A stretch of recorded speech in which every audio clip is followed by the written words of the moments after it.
Shalom. Hari ini kita akan renungkan kitab Yakobus pasal 1. Teksnya ayat 12 sampai 27 dan sudah dibagi dua paragrafnya. Paragraf yang pertama ayat 12 sampai 18. Bertahan dalam pencobaan sebab Tuhan telah menjadikan kita sebagai anak sulung di antara semua ciptaannya. Paragraf yang kedua ayat 19 sampai 27. Hendaklah cepat untuk mendengar, tetapi lambat untuk berkata-kata dan untuk marah. Dan jadilah pelaku firman.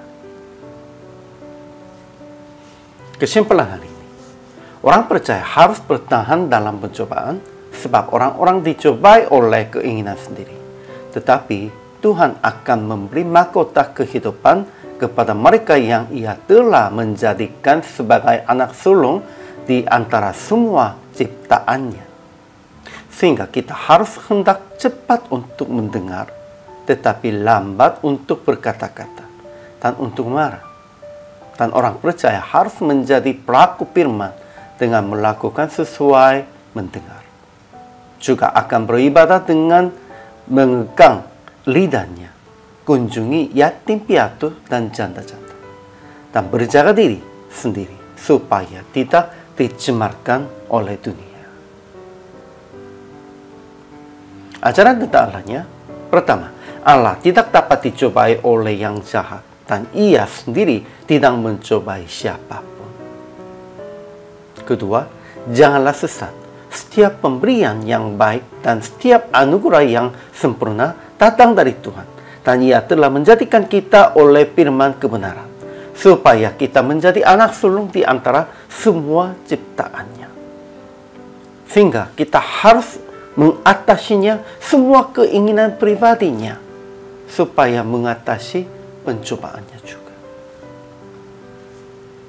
Ajaran tentang manusianya, pertama, tiap-tiap orang dicobai oleh keinginannya sendiri.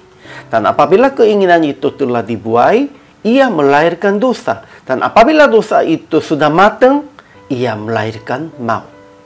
Tetapi orang yang bertahan dalam pencobaan akan menerima mahkota kehidupan. Kedua, setiap orang hendaklah cepat untuk mendengar, tetapi lambat untuk berkata-kata dan untuk marah.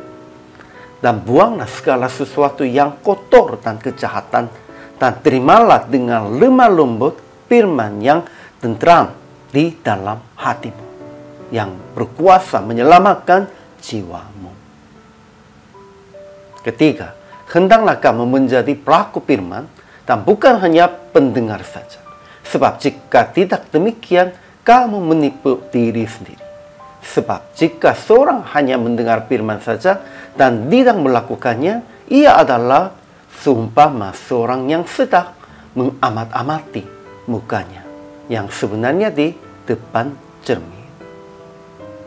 Keempat, seorang menganggap dirinya beribadah, tetaplah mengekang lidahnya, kunjungilah yatim piatu dan janda-janda dalam kesusahan, dan jagalah diri sendiri supaya tidak dicemarkan oleh dunia.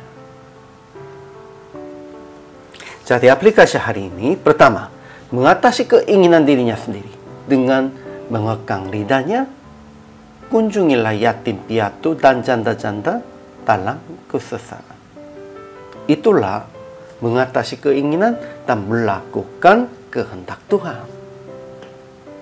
Kedua, hendaklah cepat untuk mendengar, tetapi usahalah akan lambat untuk berkata-kata dan untuk marah dalam renungan dan doa sehari-hari. Memang kita harus mengontrol dirinya dalam renungan, dalam doa. Dan untuk itu, pertamanya harus cepat mendengar dalam renungan. Kita harus ingat itu. Akhirnya praktek hari ini, introspeksi diri. Apakah masih ada keinginan pribadi secara jasmani yang belum buang? Kalau ada, usaha akan membuang dalam hari ini.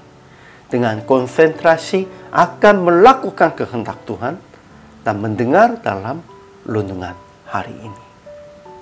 Inilah kehidupan orang percaya, dan harus mengajar itu. Inilah kewajiban hamba Tuhan. hari ini juga selama melayani. Tuhan Yesus memberkati.